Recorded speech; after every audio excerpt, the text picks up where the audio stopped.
O espírito é milenar, é sábio muitas vezes, se ele já alcançou um nível bom de evolução, mas ele está num corpinho infantil. E o corpinho infantil, não tendo ainda o raciocínio lógico desenvolvido, ele não pode manifestar a potencialidade dele toda. E isso é lógico, isso é importante para que essa alma possa receber valores novos que vão ser avaliados por ela, por ocasião da adolescência, com o acervo que traz e com o que ela recebeu hoje. Então, a criança, ela só não pode manifestar a sua potencialidade, mas é um espírito evoluído, se já alcançou isso, e rapidamente vai demonstrar isso. Às vezes, já na infância, já demonstra essa evolução. Então, é só um exemplo que a gente dá, mas a criança não está no estado natural.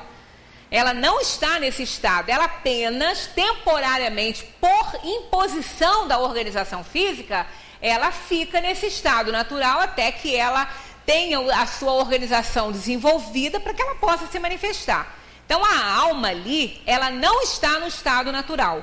Ela está apenas impedida de manifestar a sua potencialidade. É apenas uma ilustração, mas não é a mesma coisa da alma em estado natural. A alma em estado natural é aquele que ela foi, quando ela foi criada. Quando ela saiu aí, entre aspas, aí das mãos do Criador. Depois daquele princípio espiritual ter passado por todos os reinos, ela vai para as mãos do Criador, ela vai se transformar numa alma humana. Aí sim, vai se desenvolver para ela todo o processo evolutivo por conta dela. Então, ela vai fazer as escolhas necessárias. Então, o espírito precisa dessa situação, né, de conhecer para poder escolher. O homem pode retrogradar? Então, não pode. Porque uma vez aprendida alguma coisa, fica no seu arquivo mental. Então, a gente trouxe esses dois painéis aqui que já vieram para cá várias vezes, só para ilustrar, né, sobre isso. Ó. O progresso intelectual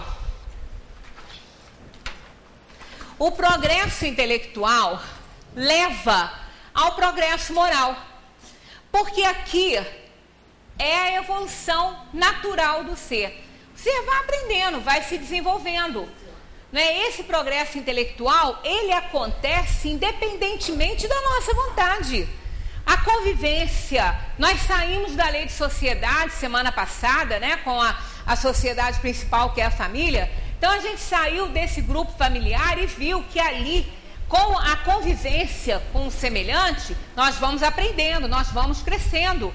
Qualquer lugar que a gente se encontre, que tenha pessoas do lado, a gente aprende. Que tenha pessoas ao nosso redor. Ou animais, tanto faz, que eles também nos ensinam muito, mas a gente aprende sempre, independentemente da nossa vontade. O simples entrar num elevador e ter ali mais duas pessoas conversando, é inevitável que se ouça, né? Nós vamos ouvir, nós não queremos ouvir papo de ninguém, mas acontece que está dentro de um elevador, as duas pessoas conversando, a outra que está do lado vai ouvir. Então, às vezes, elas podem estar falando alguma coisa interessante que nos ensina alguma coisa. Eu outro dia ouvi isso dentro de um elevador, uma coisa que eu achei interessante, que eu não sabia, e eu até agradeci a mulher, falei, desculpa, eu ouvi, mas foi tão bom aprender isso aí. Quem não tem banana na fruteira, né? Com aquela mosquitada em cima. Aqueles mosquitinhos atormentando as bananinhas que estão ali. E a gente também, né? Aí eu coloquei um filozinho, fiz um mosquiteirinho, nada, eles passam pelo buraquinho.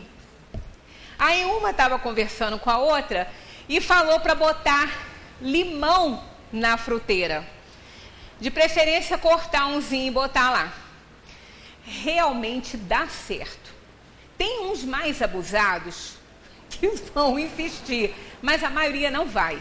E a nossa bananinha fica bonitinha lá, sem mosquito pousando. Dentro de um elevador, quer dizer, dá certo. Põe uns 3 ou 4 limõezinhos lá e corta umzinho lá e deixa. Eles não vão. Né? E, então, a gente, com uma coisa boba, simples. Então, ó, isso é desenvolvimento intelectual. Eu aprendi dentro do elevador, ouvindo a conversa. Então, o desenvolvimento intelectual, ele acontece sempre, né? Ao observar uma situação qualquer, até com o que não dá certo. A gente aprende e cresce intelectualmente ali, né? A gente aprende a fazer as coisas. E depois, aprendendo a fazer, a gente começa a mudar comportamentos. Porque se a gente aprendeu a fazer uma coisa certinha, a gente muda comportamento, né? Então toda essa campanha de reciclagem, isso tudo é informação que a gente vai tendo, vai desenvolvendo o intelecto da gente.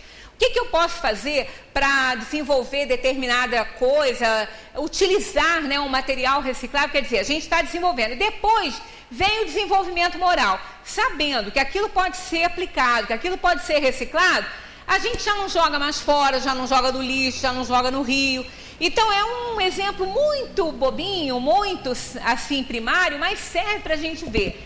Tudo que a gente aprende, a gente se desenvolve, não só intelectualmente, quanto aprendendo aquilo, a gente começa a fazer melhores escolhas na nossa vida.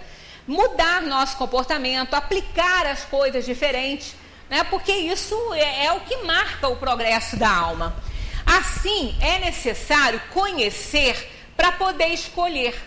Eu não posso simplesmente escolher alguma coisa se eu não conheço essa coisa, né? Se eu tenho 2 copos aqui, eu estou com sede, eu tenho 2 copos aqui com um líquido parecido, transparente, né? Incolor aí. Aí eu falo, eu estou com sede, qual que eu posso? Ah, isso aí tem que ver, porque um aí não é água não. Pode ser uma água oxigenada, né? Um H2O aí que tenha um H2O2, né? Então eu preciso conhecer qual delas eu posso beber. Se eu não conhecer, eu não posso escolher. Eu vou ficar com sede mesmo, né? Então o conhecimento leva a gente a fazer escolhas. Aí a escolha, a qualidade dessa escolha vai estar por conta da gente. Então a qualidade da escolha vai estar por conta da gente, que no momento que a gente desenvolveu a inteligência, a gente desenvolve a inteligência para discernir, para aprender e fazer uma escolha segura, uma boa escolha.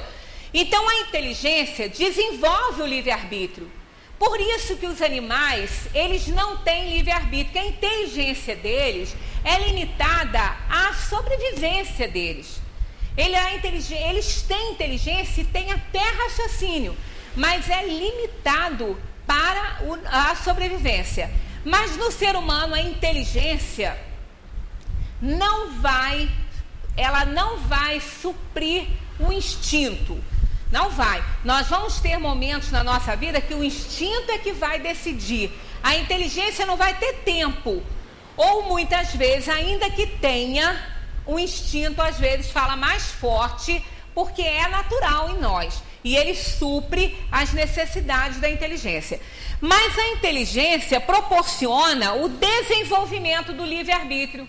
Quanto mais a pessoa sabe, mais capacidade de escolher ela tem.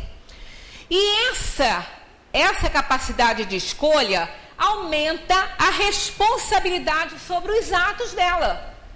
Quanto mais inteligência, mais capacidade de escolha, e ao escolher, ela vai se tornando cada vez mais responsável por essa escolha que fez. E isso tudo leva ao desenvolvimento do senso moral dela. Então, o progresso, ele acontece independentemente da nossa vontade no aspecto intelectual, não no aspecto moral. O aspecto moral, nós temos que querer fazer boas escolhas. Nós temos que querer fazer um trabalho bom de aperfeiçoamento conosco. Agora, a inteligência vai se desenvolver. Basta estarmos ali vivendo, convivendo, né, nos relacionando com as pessoas. Nós não somos eremitas, nós não estamos no alto de um morro sozinho, nem numa ilha deserta. E não gostaríamos de estar, né, não gostaríamos de estar, porque realmente, embora a gente veja tanta atrocidade, né, eu até brinco às vezes falando que eu tenho muita inveja da Brigitte Bardot.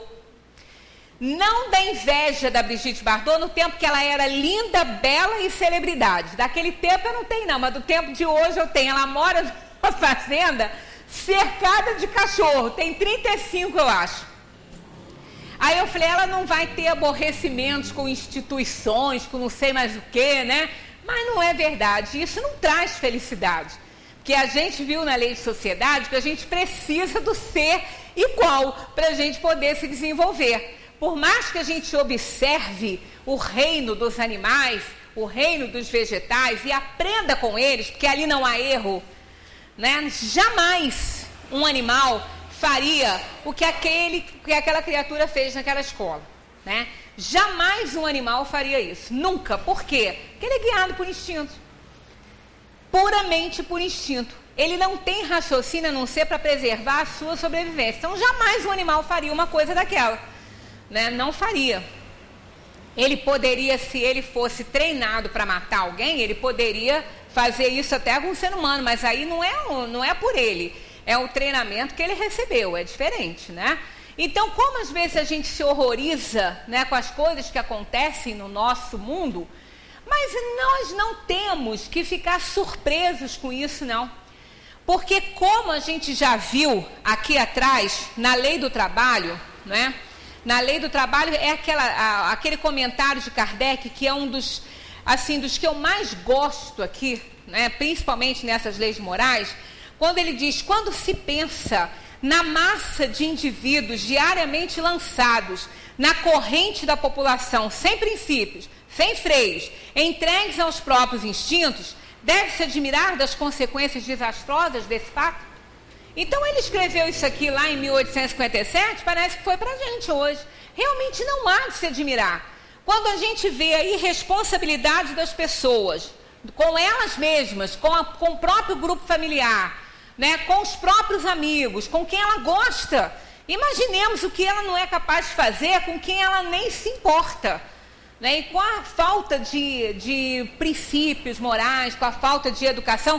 Então nós não podemos esquecer que nós estamos num plano de promoção e expiação.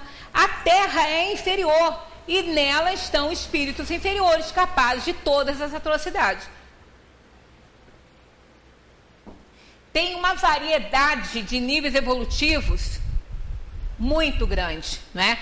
Então, é importante que a gente procure desenvolver a inteligência para que a gente possa ter uma capacidade maior de escolher. Aí, tendo a vontade de ser bom e de fazer o bem, nós vamos fazer boas escolhas. Aí, fizemos esse gráfico aqui, que mostra isso também, né? O espírito recém-criado, ele é simples e ignorante, ele está, então, no estado natural.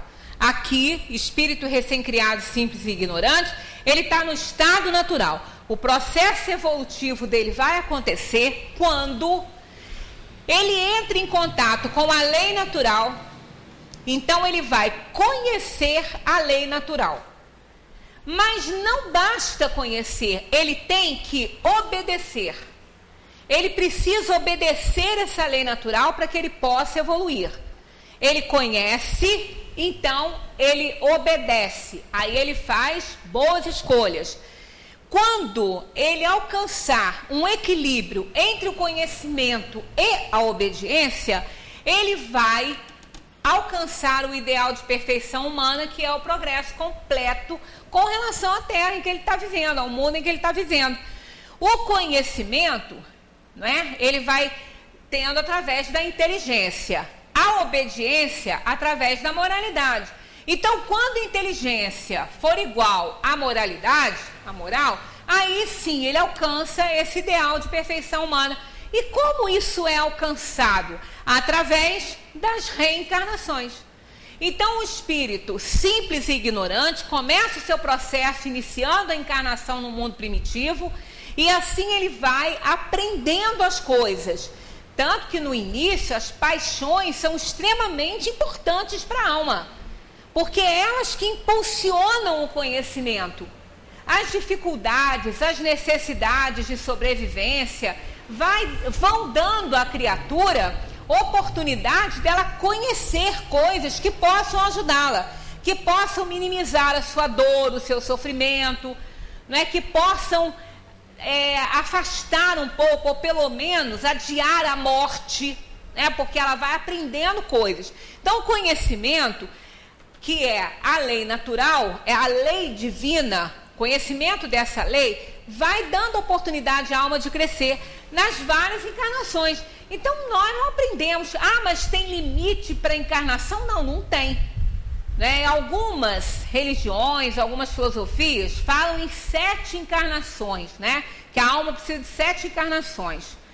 7 é um número cabalístico, apesar dele não ser fechado nele mesmo, né?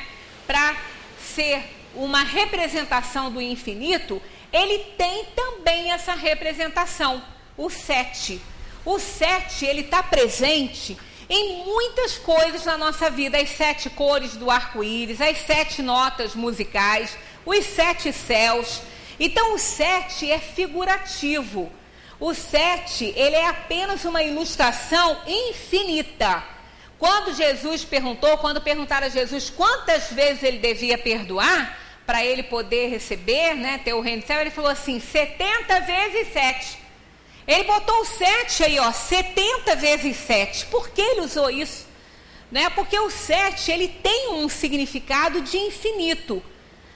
Apesar dele não ter o desenho do 8, que é considerado também, né? Mas o 7 tem essa significação também. O 7 é um número muito assim usado, né?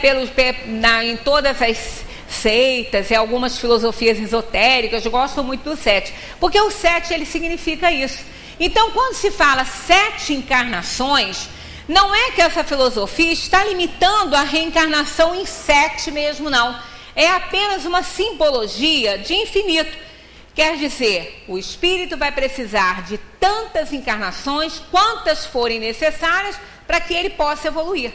Então, o 7 tem essa significação. Então, essas reencarnações, através delas, a gente vai crescendo.